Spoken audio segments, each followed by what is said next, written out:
معزز سامعین، آج میں آپ حضرات کے سامنے حضرت جبریل امین کی سرعت رفتار کا عجیب واقعہ پیش کرنے جا رہا ہوں۔ یقیناً آپ کو یہ واقعہ اچھا لگے گا۔ حضور نبی کریم صلی اللہ علیہ وسلم نے ایک مرتبہ جبریل علیہ السلام سے پوچھا، اے جبریل، کبھی تمہیں آسمان سے مشقت کے ساتھ بڑی جلدی اور فوراً بھی زمین پر اترنا پڑا ہے؟ جبریل علیہ السلام نے جواب دیا، ہاں یا رسول اللہ صلی اللہ علیہ وسلم، 4 مرتبہ ایسا واقعہ پیش آیا ہے کہ مجھے فی الفور بڑی سرعت کے ساتھ زمین پر اترنا پڑا ہے۔ حضور نبی کریم صلی اللہ علیہ وسلم نے فرمایا، وہ 4 مرتبہ کس موقع پر؟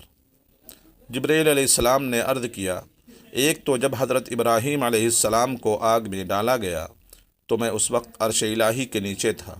مجھے حکم ہوا کہ جبرائیل خلیل کے آگ میں پہنچنے سے پہلے فوراً میرے خلیل کے پاس پہنچو۔ چنانچہ میں بڑی سرعت کے ساتھ فوراً خلیل کے پاس پہنچا۔ دوسری بار جب حضرت اسماعیل علیہ السلام کی گردن اطہر پر چھری رکھ دی گئی تھی تو مجھے حکم ہوا کہ چھری چلنے سے پہلے ہی زمین پر پہنچوں اور چھری کو الٹا دوں۔ چنانچہ میں چھری چلنے سے پہلے ہی زمین پر پہنچ گیا اور چھری کو چلنے نہ دیا۔ تیسری مرتبہ جب حضرت یوسف علیہ السلام کو کنویں میں ڈال دیا گیا تھا تو مجھے حکم ہوا کہ حضرت یوسف علیہ السلام کو کنویں کی تہ تک پہنچنے سے پہلے زمین پر پہنچوں اور کنویں سے ایک پتھر نکال کر حضرت یوسف علیہ السلام کو اس پتھر پر بآرام بٹھا دوں۔ چنانچہ میں نے ایسا ہی کیا۔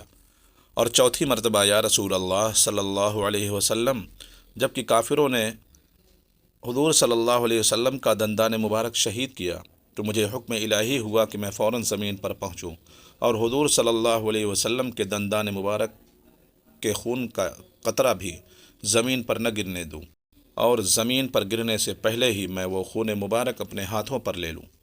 یا رسول اللہ، خدا نے مجھے فرمایا تھا، جبرائیل، اگر میرے محبوب کا یہ خون زمین پر گر گیا تو قیامت تک زمین میں سے نہ کوئی سبزی اگے گی اور نہ کوئی درخت۔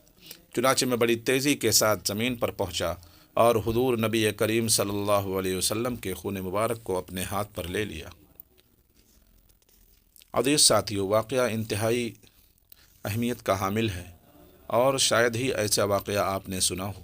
یقیناً اگر یہ واقعہ آپ کو پسند آیا ہو تو ہماری ویڈیو کو لائک کریے اور ہمارے چینل کو سبسکرائب کریے اور اس ویڈیو کو اپنے دوست و احباب کے ساتھ شیئر بھی کریے۔